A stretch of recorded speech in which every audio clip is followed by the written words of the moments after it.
ತಾತ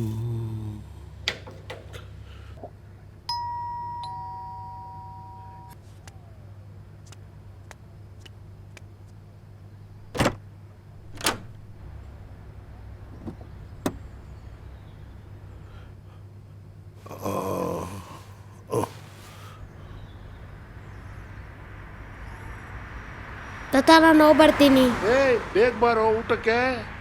ಹ್ಞೂ ತಾತ.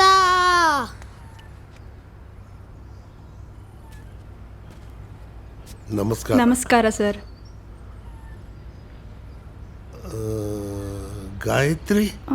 ಅಲ್ಲ ಸರ್, ನಾನು ಅನನ್ಯ, ನಿಮ್ಮ ಸ್ಟೂಡೆಂಟ್. ಈಗ ಆರ್ಟಿಕಲ್ ರೈಟರ್ ಆಗಿದ್ದೀನಿ.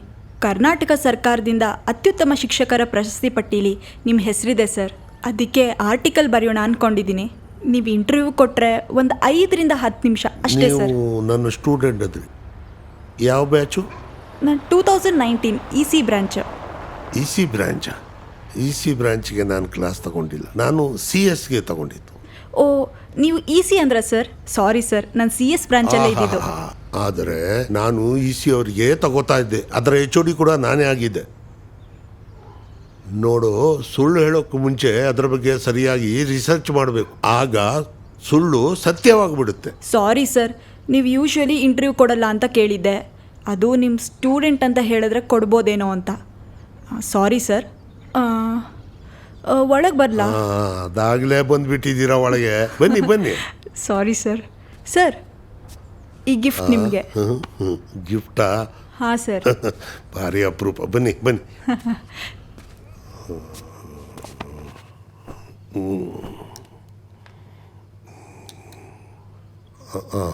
ಬಾದಾಮ್ ತಿಂತೀರಾ?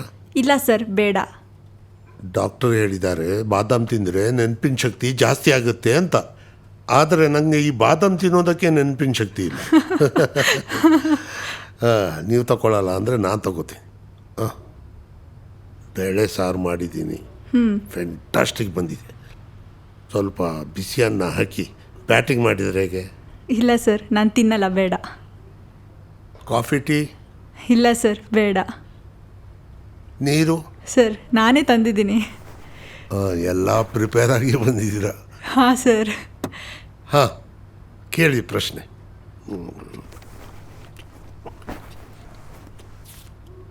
Sir, my first question, why teaching sir?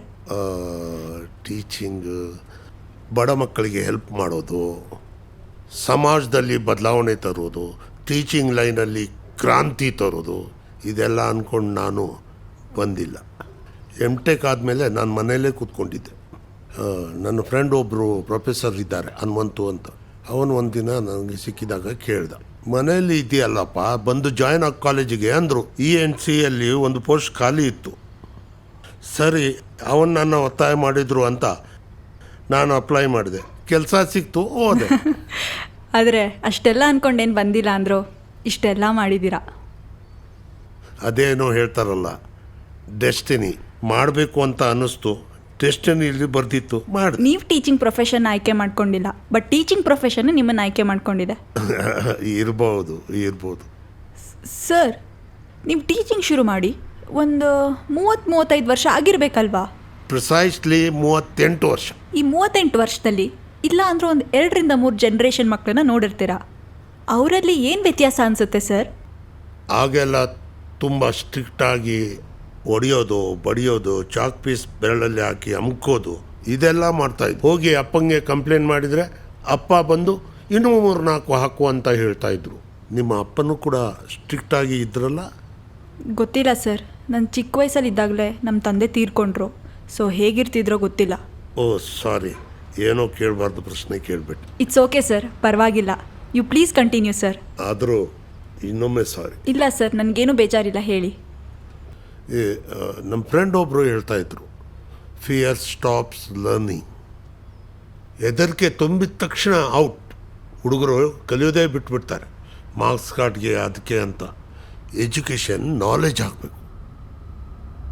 ಇದು ಇಲ್ಲ ನಮ್ಮಲ್ಲಿ ಪ್ರಾಬ್ಲಮ್ ಏನಂದರೆ ತುರ್ಕೋದು. ಇದು ಡೇಂಜರಸ್. ಇದು ಎಕ್ಸಾಮ್ ಒಂದು ಹೆದರಿಕೆಯಿಂದನೇ ಮಾಡ್ತಾರೆ. ಅದರಿಂದ ಮಾರ್ಕ್ಸ್ ಕಮ್ಮಿ ಬಂದರೆ ಇದು ಕಮ್ಮಿ ಯಾಕೆ ಬಂತು, ಇದು ಯಾಕೆ ಬಂತು ಅಂತ ಮನೇಲಿ ಕೇಳ್ತಾರಂತ ಎಷ್ಟೋ ಮಕ್ಕಳು ಸುಸೈಡ್ ಮಾಡಿಕೊಂಡ್ರು. ನಾನು ಅದನ್ನು ವಿರೋಧಿಸ್ತೇನೆ. ಎಜುಕೇಷನ್ ಅವರಿಗೆ ಬಿಡಿ, ಅವ್ರು ಕಲೀಲಿ, ಅವರು ಮನ್ಸಾರೆ ಕಲೀಲಿ, ದೊಡ್ಡ ಪೋಸ್ಟಿಗೆ ಹೋಗ್ತಾರೆ, ಹೌದಲ್ಲ? ಹೆದರಿಕೆ ಯಾವತ್ತೂ ತುರುಕಬಾರ್ದು, ತುಂಬಾರ್ದು. Great sir, great. ಸರ್, ನಿಮ್ಮ ಫ್ರೀ ಟೈಮಲ್ಲಿ ಏನು ಮಾಡ್ತೀರಾ? ಫ್ರೀ ಟೈಮಲ್ಲಿ ಗಾರ್ಡ್ನಿಂಗ್ ಮಾಡ್ತೀನಿ, ಅಡುಗೆ ಮಾಡ್ತೀನಿ, ಬಟ್ಟೆ ಒಗೀತೀನಿ, ಸ್ಟಿಚಿಂಗ್ ಮಾಡ್ತೀನಿ, ಆಮೇಲೆ ಪುಸ್ತಕ ಓದ್ತೀನಿ. ಹೀಗೆ ಟೈಮ್ ಪಾಸ್ ಆಗಿಬಿಡುತ್ತೆ. ಯಾಕಂದರೆ ನಾನು ಒಬ್ಬನೇ ಇದ್ದೀನಲ್ಲ, ಬೇರೆ ಯಾರೂ ಇಲ್ಲ, ಅದಕ್ಕೋಸ್ಕರ ಕೆಲಸ ಮಾಡ್ತಾನೆ ಇರ್ತೀನಿ. ಸರ್, ಒಬ್ಬರೇನಾ? ನಿಮ್ಮ ಫ್ಯಾಮಿಲಿ ಫ್ಯಾಮಿಲಿ ಯಾರೂ ಇಲ್ಲ, ನಾನು ಒಬ್ಬನೇ. ನಿಮ್ಮ ವೈಫ್? ಮದುವೆನೇ ಆಗಿಲ್ಲ, ವೈಫ್ ಎಲ್ಲಿದ್ದ? ಮತ್ತು ಆ ಚಿಕ್ಕ ಹುಡುಗ? ಅವನಾ ತುಂಟ, ಅವನು ಪಕ್ಕದ ಮನೆ ಸರೋಜಮ್ಮನ ಮಗ. ಇಲ್ಲಿ ಬರ್ತಾನೆ, ಯಾಕಂದರೆ ಅಲ್ಲಿ ಹೋಮ್ವರ್ಕ್ ಮಾಡು ಅಂತಾರೆ, ಅದನ್ನು ತಪ್ಪಿಸೋಕ್ಕೆ ಇಲ್ಲಿ ಬರ್ತಾನೆ. ಓಹ್, ಓಕೆ ಸರ್. ಸರ್, ನೀವು ಯಾಕೆ ಮದುವೆ ಆಗಿಲ್ಲ ಅಂತ ಕೇಳ್ಬೋದಾ? ಅದೊಂದು ದೊಡ್ಡ ಕತೆ ಅಮ್ಮ. ಏನು ಕೇಳ್ತೀರಾ ನನ್ನ ಪುರಾಣನ? ಇರಲಿ, ಪರವಾಗಿಲ್ಲ, ಪ್ಲೀಸ್ ಹೇಳಿ ಸರ್.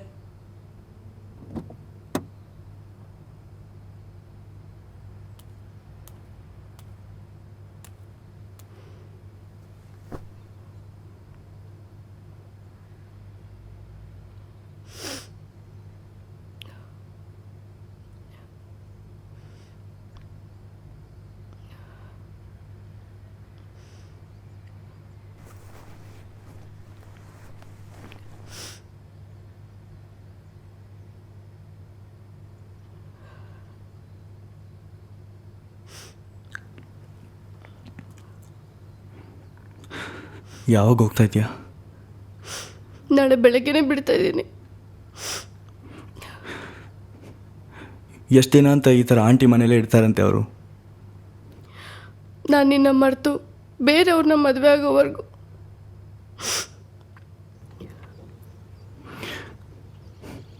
ಎಲ್ಲ ಹುಡುಗಿರ್ತಾರ, ನೀನು ನನ್ನ ಬಿಟ್ಟು ಹೋಗ್ತಿದ್ಯಲ್ಲ? ನಾನು ಎಲ್ಲಿ ಬಿಟ್ಟು ಹೋಗ್ತಾ ಇದ್ದೀನಿ? ಮನೆಯಲ್ಲಿ ಆಲ್ರೆಡಿ ಟೆನ್ಷನಲ್ಲಿದ್ದಾರೆ, ಅಮ್ಮ ಅಳ್ತಾ ಇದ್ದಾರೆ. ಆದರೂ ಅವ್ರನ್ನೆಲ್ಲ ಬಿಟ್ಟು ನಾನು ನಿಂಗೋಸ್ಕರ ಬಂದಿದ್ದೀನಿ. ಇಲ್ಲ ಗಾಯತ್ರಿ, ನೀನು ಆಂಟಿ ಮನೆಗೆ ಹೋದರೆ ಇನ್ನೊಂದ್ಸಲಿ ನಾವು ಸಿಗಲ್ಲ ಅಂತ ಗೊತ್ತು, ಅದಕ್ಕೆ ಬಂದಿದ್ಯಾ? ಹೌದು, ಅವ್ರು ನಮ್ಮ ಪ್ರೀತಿಗೆ ಒಪ್ಪಲ್ಲ.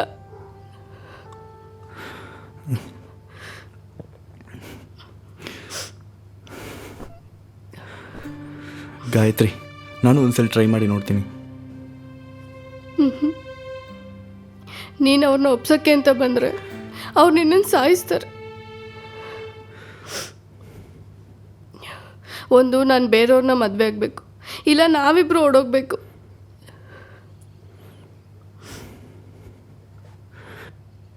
ಎಲ್ಲಿ ಓಡೋಗ್ಬೇಕು ಗಾಯತ್ರಿ? ಅಪ್ಪಂಗೆ ಡಾಕ್ಟ್ರ್ ಬೆಡ್ ರೆಸ್ಟ್ ಅಂದಿದ್ದಾರೆ, ಅಮ್ಮಂಗೆ ಅಪ್ಪಂದೇ ಚಿಂತೆ. ನಾನು ಓಡೋದ್ರೆ ಅವ್ರ ಗತಿ?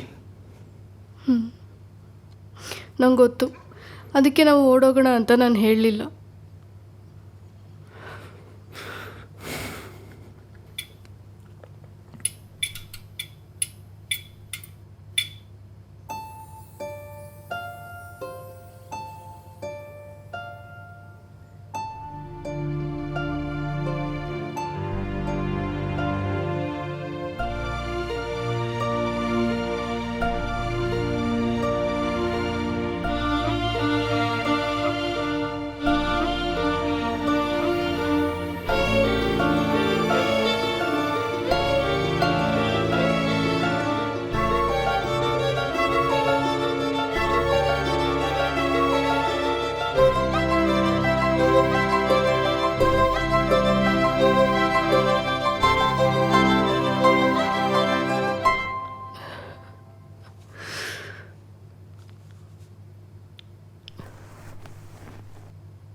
ನಿಂಗೋಸ್ಕರ ಈ ಸ್ವೆಟರ್ ಮಾಡಬೇಕು ಅಂತಿದ್ದೆ.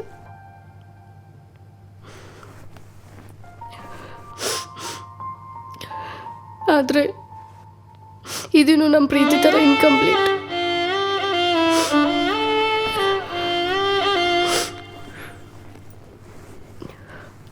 ಸರಿ, ಟೈಮ್ ಆಯಿತು, ನಾನು ಬರ್ತೀನಿ. ಗಾಯತ್ರಿ,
ಅದಾದಮೇಲೆ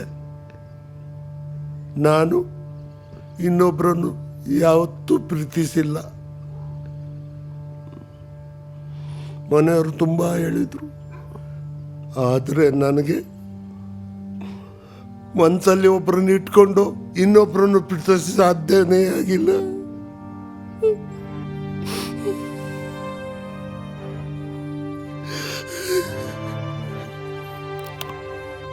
ತಗೊಳ್ಳಿ ಸರ್, ಪ್ಲೀಸ್.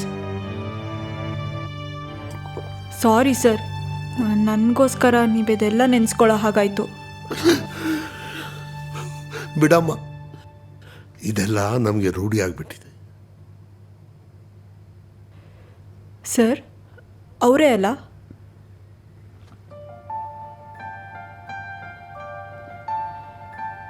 ಸರ್, ನನ್ನ ಕೊನೆ ಪ್ರಶ್ನೆ. ನೀವು ಯೂಶ್ವಲಿ ಯಾರಿಗೂ ಇಂಟರ್ವ್ಯೂ ಕೊಡೋಲ್ಲ, ಬಟ್ ನನಗೆ ಯಾಕೆ ಕೊಡಬೇಕು ಅಂತ ಒಪ್ಕೊಂಡ್ರಿ? ಯಾಕೆ ಒಪ್ಕೊಂಡೆ? ನೀನು ಹೇಳು. ಬೇರೆಯವರೆಲ್ಲ ಖಾಲಿ ಕೈಯಿಂದ ಬರ್ತಾರೆ, ನೀನು ನೋಡು ಗಿಫ್ಟ್ ತಂದಿದ್ದೀಯಲ್ಲ ಅದಕ್ಕೆ. ಸರಿ ಸರ್, ನನಗಿನ್ನೇನು ಕೇಳೋಕೆ ನಾನಿನ್ನು ಬರ್ತೀನಿ. ನಾನೊಂದು ಪ್ರಶ್ನೆ ಕೇಳ್ತೀನಿ, ಕೇಳಿ ಸರ್. ನೀವು ನಿಜವಾಗ್ಲೂ ಆರ್ಟಿಕಲ್ ರೈಟರ್? ಯಾಕೆ ಸರ್? ಬುಕ್ ಖಾಲಿ ಇದೆ, ನಾನು ಆಗ್ಲಿಂದ ಇಷ್ಟೊಂದು ಬರ್ಕೊಂಡಿದ್ದೀನಿ, ನೀವು ಏನು ಬರ್ಕೊಂಡೇ ಇಲ್ಲ. ಸರ್, ನಾನು ದಿನ ಮನೆಯಲ್ಲಿ ಬಾದಾಮ್ ತಿಂತೀನಿ, ಅದಕ್ಕೆ ಎಲ್ಲ ಇಲ್ಲಿದೆ. ಓ, ನನ್ನ ಪ್ರಶ್ನೆ ನನಗೆ ಹಾಕಿದೀಯ ಬಾದಾಮ್ದು. ಇರಲಿ. ಇನ್ನೊಂದು ಮಾತು ಕೇಳ. ಕೇಳಿ. ನಿಮ್ಮ ಮುಖ ನೋಡಿದರೆ ಏನೋ ಹುಡುಕಾಟದಲ್ಲಿ ಇಲ್ಲಿಗೆ ಬಂದಿದ್ದೀರಿ, ಏನು ಅಂತ ಗೊತ್ತಾಗಿಲ್ಲ. ಇಲ್ಲ ಸರ್, ನಿಜವಾಗ್ಲೂ ನಿಮ್ಮ ಬಗ್ಗೆ ತಿಳ್ಕೊಳ್ಳೋಣ ಅಂತ ಬಂದಿದ್ದೆ. ಸರಿ ಸರ್, ನಾನಿನ್ನು ಬರ್ತೀನಿ. ಬಾಯ್. ಹುಷಾರಾಗಿ ಹೋಗ್ಬಾ ಅಮ್ಮ. Okay sir. ಹಾಂ.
ಇದ್ರ ಬಗ್ಗೆ ಮೊದಲು ಗೊತ್ತಾದಾಗ ನಮ್ಮಮ್ಮನ ಮೇಲೆ ತುಂಬ ಕೋಪ ಬಂದಿತ್ತು.